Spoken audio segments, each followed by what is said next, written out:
I've never made combat with the dragon before, so it was a really interesting challenge and a lot of fun. It's extremely fun, yeah. I mean, I think being a fight director is one of the funnest components of it. Fight director is just somebody who takes a look at all the physical combat that needs to happen within the piece. You know, it can mean a lot of different things for a lot of different shows. In this show we have a dragon, we've got hellhounds, we've got we got fairies, we've got all sorts of things going on. So in this case it's a matter of like, well, figuring out what are these animals, how do they move, how would they attack, how would they fight, and the responses to it, you know. But really it's working with the director and working with the actor, saying, well, what can this thing do and how would it attack and how does that look on stage? So really a lot of it's happening. I'm getting inspiration from the actors maneuvering the puppet, as well as the physics of the puppet itself, and in relation with the director of like, well, what story do we want to tell there?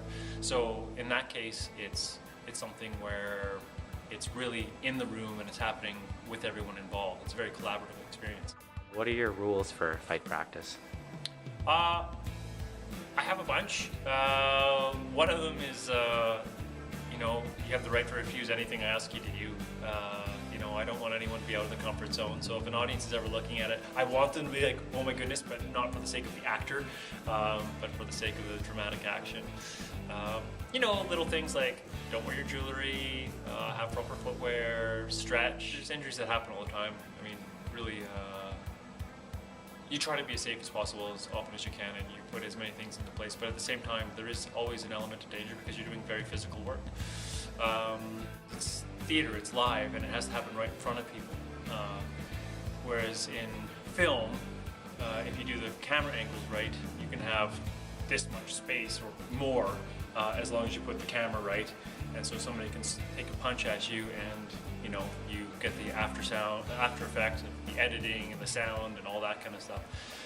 Whereas in the theater, especially in the round at the Globe, you have a whole different sensibility and technical requirements required to make it look like it's real and that you're getting that sense in there. Really what I want the audience to take away from it is a sense of enjoyment and fun, and at the end of it, like, wow, that was cool. How do you kill a puppet dragon? I guess you'll have to come and find out. We have our ways. Killing it's not as hard as getting it off stage after it's dead, but